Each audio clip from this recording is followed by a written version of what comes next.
7 de la mañana con 31 minutos, seguimos aquí en Noticias 7 y ya nos acompaña el asambleísta Guido Chiriboga de la bancada del Acuerdo Nacional. Asambleísta, muchísimas gracias por estar aquí. Carolina, buen día con todos los televidentes de Ecuador TV. Muchísimas gracias, asambleísta. Bueno, para empezar, se ha cuestionado muchísimo en este proceso de juicio político el aspecto de la singularización de la prueba, de establecer estos lineamientos de acuerdo a lo que ha dicho la Corte Constitucional en este proceso. Pero, ¿qué dice la ley legislativa respecto a esto, asambleísta? Bueno, la ley orgánica de la función legislativa es muy clara al respecto. Y uno de los poquísimos requerimientos es la singularización. Yo no entiendo por qué, ante tan pocos requerimientos y tan claros que están tanto en la Constitución como en la Ley Orgánica de la Función Legislativa, algunos asambleístas quieren obviarlos. ¿Será porque no quieren hacer su trabajo, porque prefieren ver el fútbol, comer pizza o lo que fuere, en vez de ponerse a legislar a favor de los ecuatorianos? ¿Eso quiere decir que entonces sin la singularización de la prueba el proceso de juicio político se puede caer? Quien debe determinar eso es la Corte Constitucional en última instancia. Pero ya han salido a decir que ahora sí van a singularizar. Primero estaban diciendo que no lo iban a hacer, porque capaz que no entienden el proceso. Ahora ya, mejor asesorados, asumo, indicaron que van a singularizar. Pero esto lo hacen en el día, o bueno, ya estamos en el día 6 de esta primera etapa de recepción de pruebas de cargo y descargo. ¿Qué se entiende que está pasando? ¿Se está tratando de dilatar el proceso para poder hacer una prórroga de los 10 días que también se permiten el proceso? ¿O qué es lo que está ocurriendo dentro del Parlamento? Para los televidentes que no han de estar tan al detalle como usted está, Carolina, son 3 periodos de 10 días que tiene la Comisión de Fiscalización, tanto para sustentar las pruebas, para la defensa y para elaborar el informe y la votación en la comisión.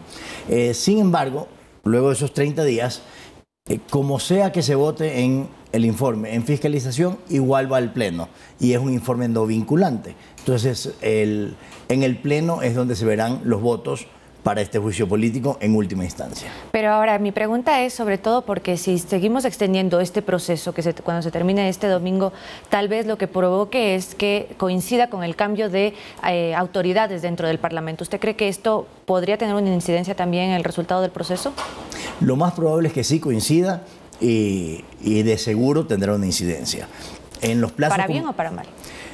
Yo creo que para mal, porque incidir con politiquería interna de la Asamblea en un tema tan importante y serio como es un juicio político al presidente de la República, cosa que no se ha dado en 90 años y que lo están haciendo por temas netamente de intereses politiqueros de algunos legisladores para tratar de captar espacios que no lograron en las urnas. Seamos claros que esto no tiene nada que ver con los delitos que buscan imputarle al presidente de la República. Nadie de los 137 asambleístas en su sano juicio van a pensar que el presidente está involucrado en un peculado en Flopec. No me imagino al presidente Lasso llamando a Esmeralda a decirle: oye, ñañito, mira, en ese flete cobra 1000 más y vamos miti-miti. No, eso no puede haber pasado y nadie cree que va a haber pasado. Por eso se inventaron un delito. O sea, este es un juicio político basado en un delito inventado, que no existe el delito en sí, la clasificación que es peculado por omisión.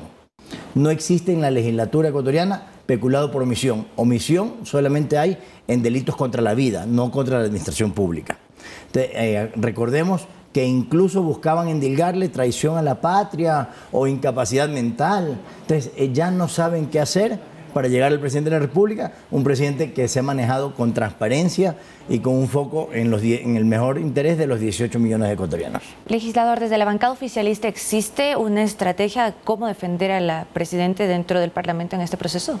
Bueno, en cuanto a las acusaciones es facilísimo, porque no hay ninguna prueba que ate al presidente con la acusación, ninguna. Ni la va a haber porque no hay ningún hecho que ate al presidente con la acusación.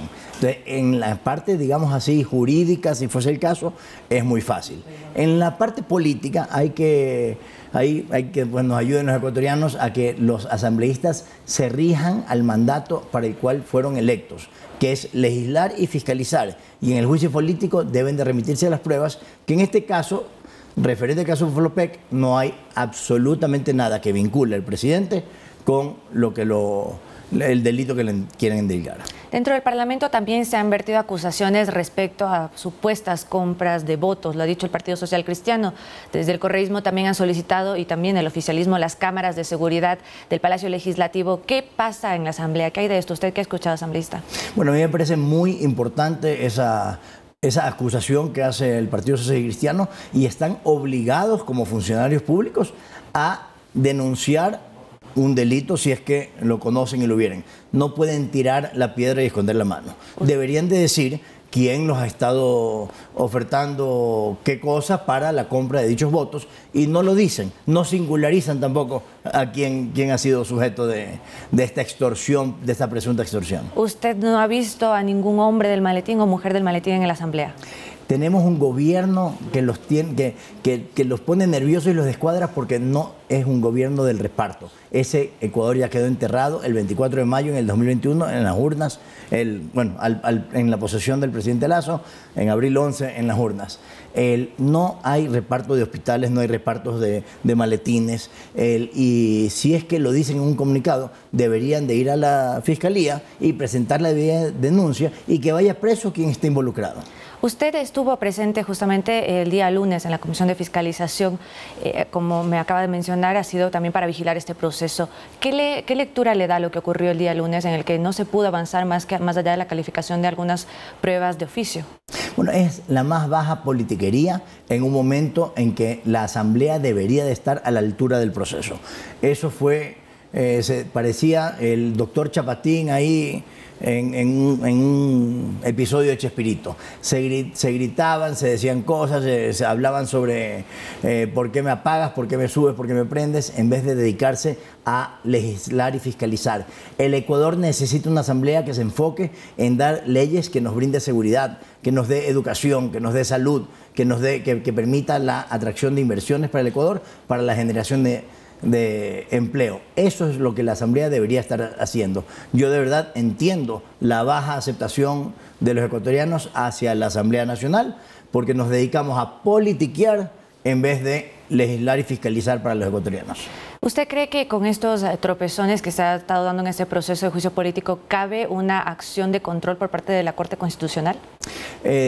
Tiene la obligación de supervisar el proceso, y es el último dirimente en cuanto a la constitucionalidad del procedimiento.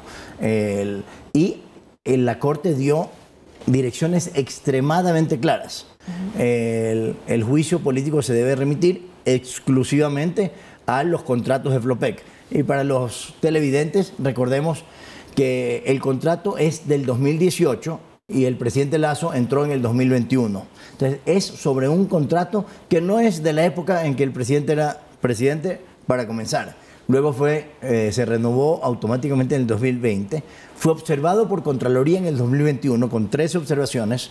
Las 13 observaciones fueron acogidas y pasó de perder plata a Flopec en el 2020 a en el 2021 ganar 50 millones y en el 2022 ganar 180 millones de dólares la empresa Flopec. O sea, lo que ha hecho el gobierno de Guillermo Lasso es, de pérdidas, llevar a rentabilidad a esta empresa, haciendo los ajustes, los 13 ajustes que dictaminó la Contraloría. Pero ¿y entonces en qué se sostiene este proceso? Porque desde los interpelantes dicen que, por el contrario, el presidente no tomó cartas en el asunto, ni tampoco con estas advertencias que se hizo por parte del exgerente de Flopec, el almirante Estupiñán, que le habría enviado una carta directamente al presidente, pero habría quedado sin una respuesta. Eso dicen, pero no es verdad. El 20 días posterior a la carta, luego de hacer las verificaciones del caso, el presidente remitió a los ministros del ramo y a las personas adecuadas las cartas y las instrucciones para que se hagan los ajustes. Y luego vinieron los cambios también en la operación de Flopec, incluyendo cambios de personal, los ajustes de Contraloría de las 13 observaciones y los resultados que se han reportado con 180 millones de utilidad. Yo no entiendo cómo puede haber peculado cuando llevas de perder 80 millones a ganar 180 millones a una empresa. Ahora, asambleísta, pero usted como legislador también está consciente de que en este proceso político, más allá de las pruebas, también se consideran muchísimo los votos. Y desde el oficialismo se ha mencionado que están en constante comunicación con las diferentes bancadas, pero yo le pregunto, ¿cuál ha sido el acercamiento específico por el tema de los votos en el juicio político? Bueno, eso, ayer tuvimos sesión del Pleno y se conversa del juicio político en la Asamblea todos los días.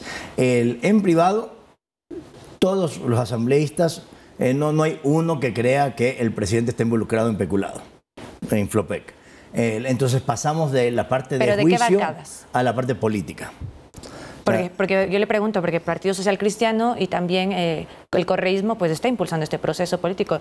Quienes dice usted que no están de acuerdo que el presidente haya cometido peculado, ¿son de qué bancadas? De todas, incluyendo los socialcristianos, incluyendo UNES, porque están yéndose de la frase de juicio político, están dejando de lado la parte de juicio y están enfocándose en la parte política. Solamente son votos políticos para tratar de captar la presidencia de la República a través no de las urnas como corresponde, como debe ser, como fue el 11 de abril del 2021, con 54% del país eligiendo al presidente Lasso, sino que quieren meterse por la ventana vía este juicio político. Recordemos que este ya es el cuarto intento.